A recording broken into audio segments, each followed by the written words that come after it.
He offered me $50,000 a month to be his fake girlfriend.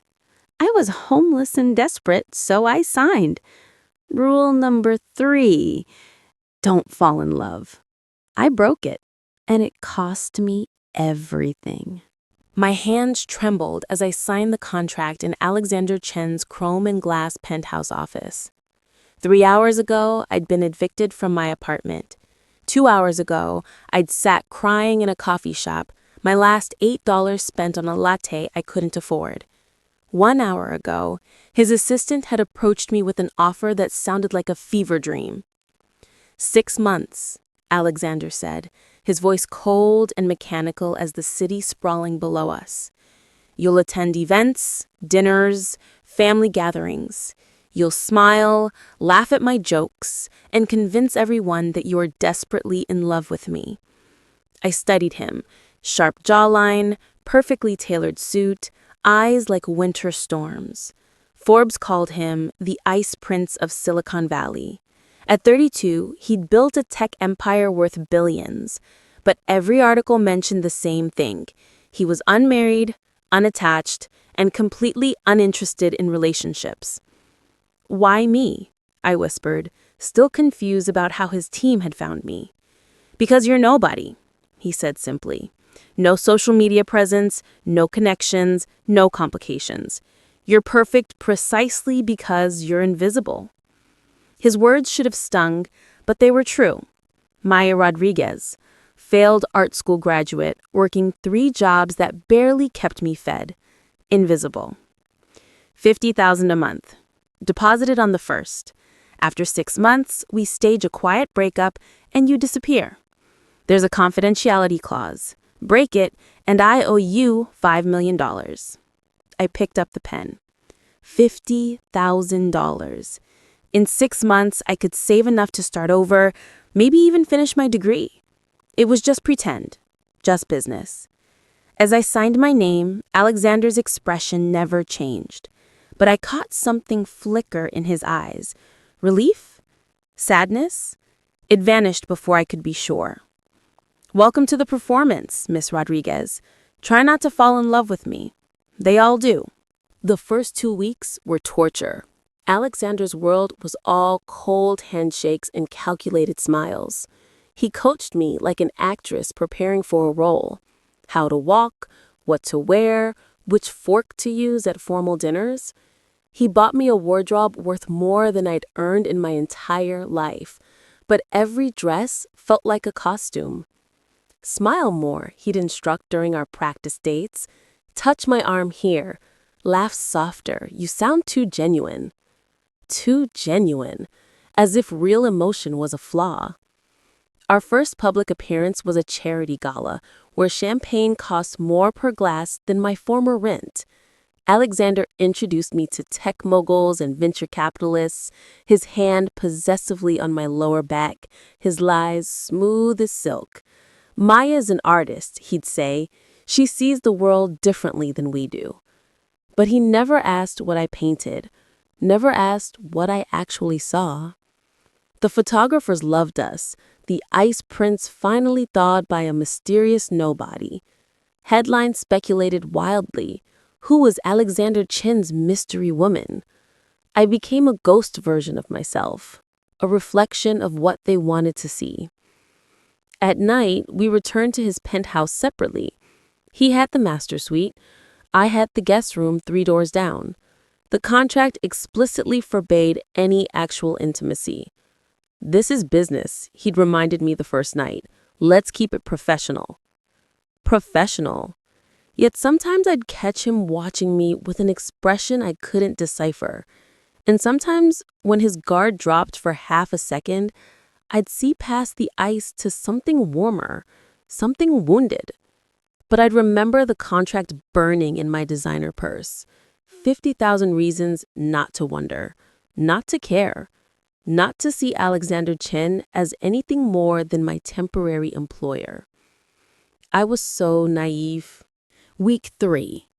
Alexander announced we'd be having dinner with his parents, the first real test. They're traditional, he warned. Conservative. My mother will interrogate you. Just be likable.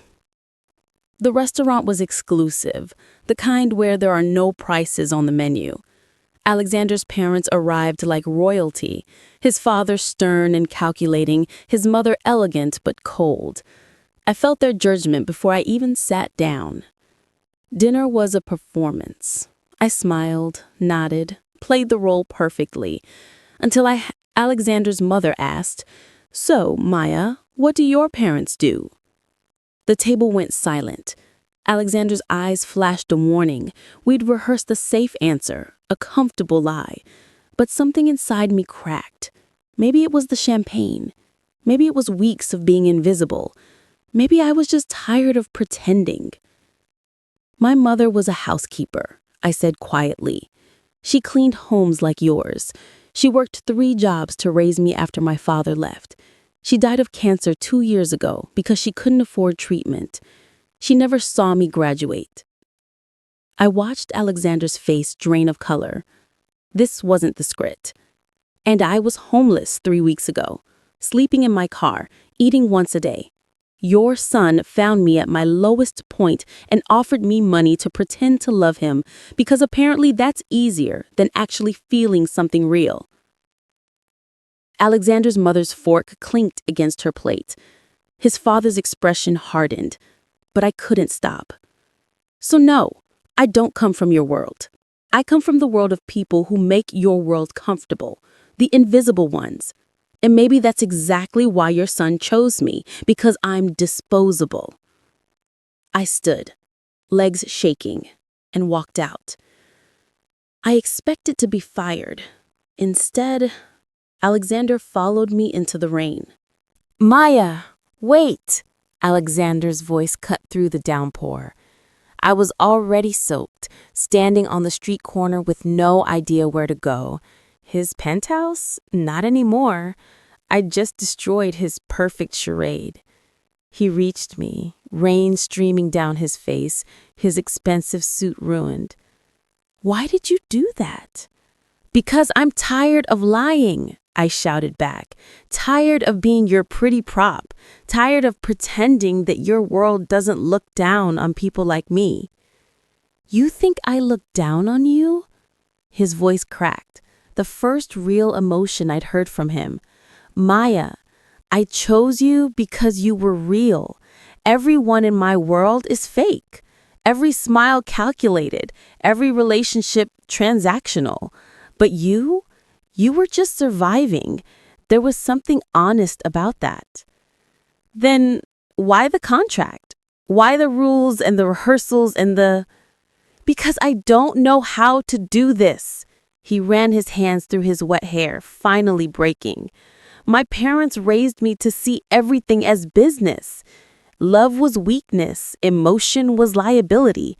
I built an empire on being cold, on never letting anyone in. And then I saw you in the coffee shop, crying over your laptop, and for the first time in years, I felt something." I stared at him, this billionaire standing in the rain, finally human. "I hired you because I was terrified. Terrified that if I tried to actually date you, I'd ruin it. That I'd be like my father, cold and controlling and incapable of real love. The contract was supposed to protect us both. From what? From me falling in love with you." His eyes met mine. "But it's too late for that." The rain fell harder. Somewhere a car horn blared. And I made a choice that broke every rule. I kissed him.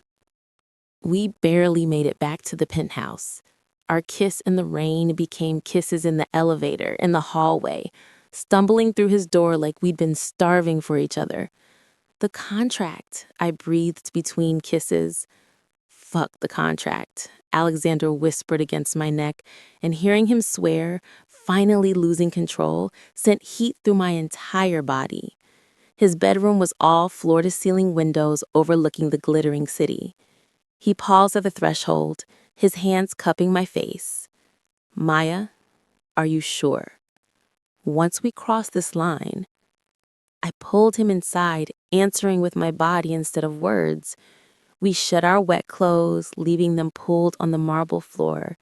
His hands explored my skin like he was memorizing every inch, worshipful and desperate. "You're so beautiful," he murmured, laying me on his bed. "I've wanted this since the moment I saw you." When we came together, it wasn't like the movies. It was messy and real and intense. Two people who'd been pretending for too long, finally honest. He held me like I might disappear, moving with a tenderness that contradicted his ruthless reputation. I whispered his name, and he shuddered like it was a prayer. Afterwards, we lay tangled in expensive sheets, the city lights painting shadows across our skin. Alexander traced patterns on my shoulder, his usual mask completely gone. My parents wanted me to marry Victoria Ashford, venture capitalist's daughter, perfect pedigree. They've been pushing for years. That's why I needed you, to make them back off. And now, he pulled me closer. Now, I don't care what they want. I want you.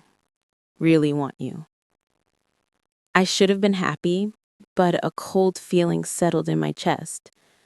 "Alexander, what happens when the 6 months end?" His silence was my answer. The next month was stolen heaven. We abandoned the contract but kept up appearances. The public still thought we were the perfect couple, but behind closed doors, we were falling into something real and terrifying. Alexander was different without his armor. He laughed at my terrible cooking, bought me art supplies, and spent hours watching me paint. He told me about his lonely childhood, raised by nannies while his parents built their empire. I learned early that love was conditional, he confessed one night. Perform well, earn affection. Fail, and you're nothing. "That's not love," I whispered. "That's business." I didn't know the difference until you. We made love like we were running out of time. In his office after hours, in the shower, once memorably in his private garage against his Aston Martin. Each time felt like proof that this was real, that we could bridge the impossible gap between our worlds. But the outside world kept intruding. Articles speculated about when Alexander Chen would propose to his mystery girlfriend. His mother called weekly, her voice icy with disapproval, and Victoria Ashford started appearing at the same events we attended, her smile sharp as knives. "She's beautiful," I said, watching her across a gala ballroom. Perfect posture, designer gown, the kind of women who belonged in Alexander's world. "She's empty," Alexander said, pulling me closer. "You're real. That's all that matters." But doubt crept in. I saw how the tech elite looked at me, curiosity mixed with contempt. The artist who'd somehow seduced their ice prince. I heard the whispers, "Gold digger, social climber, she won't last." One night, I overheard Alexander on the phone with his father. "I know what's at stake. I'm handling it." Handling what? Handling me? The first crack appeared in our paradise. I found the documents by accident. Alexander was in the shower, and his laptop was open on his desk. I wasn't snooping. I was just going to play music. But there it was, a folder labeled Maya Contract Extension. My hands shook as I opened it. Legal documents, all dated from 2 weeks ago. Clauses about extending our arrangement for another year. Increased payment, $100,000 a month. And there, in cold corporate language, termination contingencies in the event of inconvenient emotional attachment. Inconvenient emotional attachment. Below that, emails between Alexander and his legal team. Need to lock her in before she becomes a liability. ensure confidentiality if the relationship continues beyond the original parameters. And the worst one, from just 3 days ago, she's becoming difficult to manage. Recommend maintaining intimate relations to ensure compliance until merger with Ashford Industries is complete. Merger with Ashford Industries, Victoria's family company. I was still staring at the screen when Alexander emerged, towel around his waist, stopping when he saw my face. Maya, was any of it real? My voice sounded distant, hollow. Or was sleeping with me just another clause in your contract? It's not what you think. Then explain these emails, Alexander. Explain maintain intimate relations to ensure compliance. Explain why you're planning a merger with Victoria's family while telling me you love me. He paled. The merger is business. My father demanded it. But you, us, that's separate. Nothing is separate in your world, Alexander. Everything is a transaction. Even me. Especially me. I was so stupid to think. I do love you, he said desperately.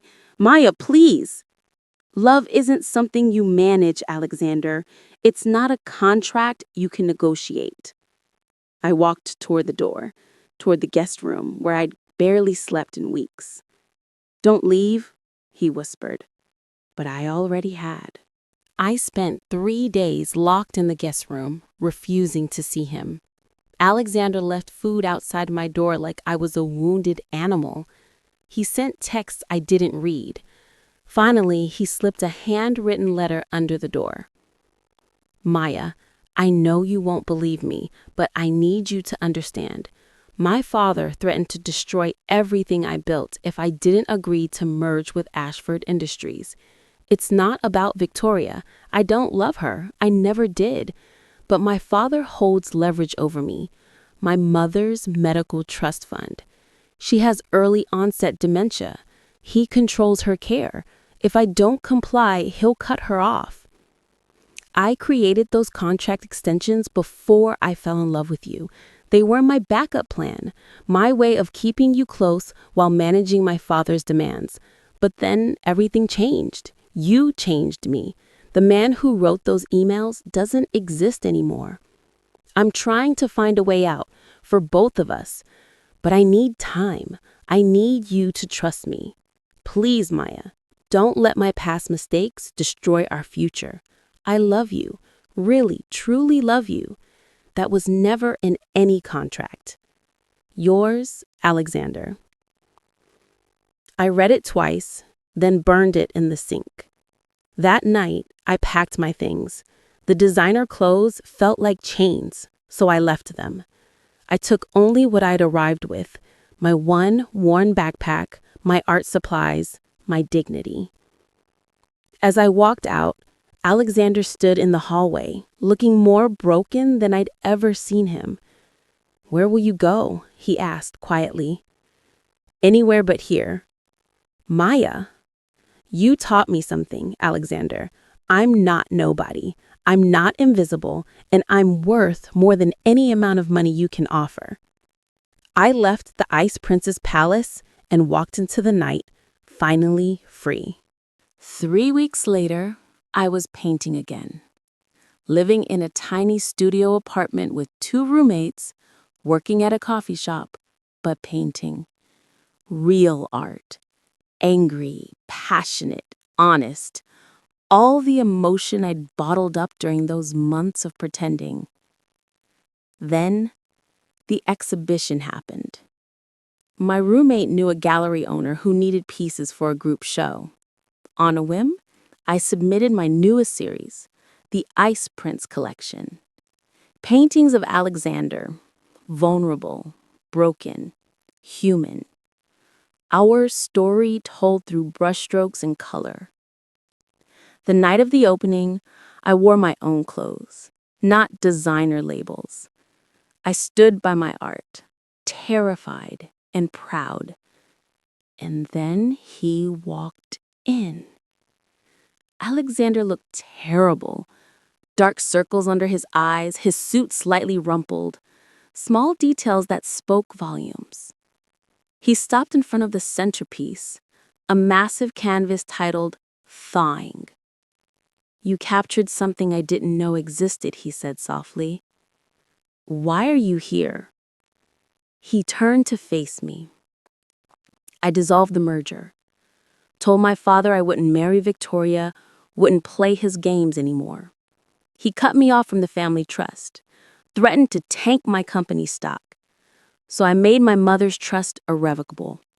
She's protected no matter what he does. Alexander, I lost access to $300 million, Maya. My father's calling it betrayal. The board thinks I've lost my mind. And honestly," he smiled, tired but genuine, "I've never been happier. Because I finally chose what matters. Which is you. Love. A life that isn't measured in contracts and mergers." He gestured to my paintings. "You showed me what real looks like. And I want it. I want to be the man in these paintings, the one who's worthy of you. I can't afford your world, Alexander. Then let me live in yours." It's not that simple. I know. But maybe we can start over. No contracts, no roles, just us. We didn't fall into each other's arms. Real life isn't that neat. Instead, Alexander started showing up at the coffee shop where I worked.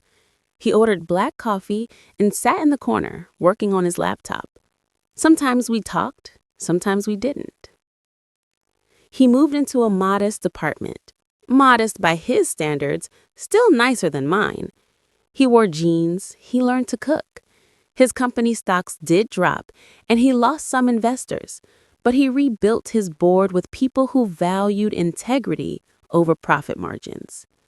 And slowly, carefully, we rebuilt us.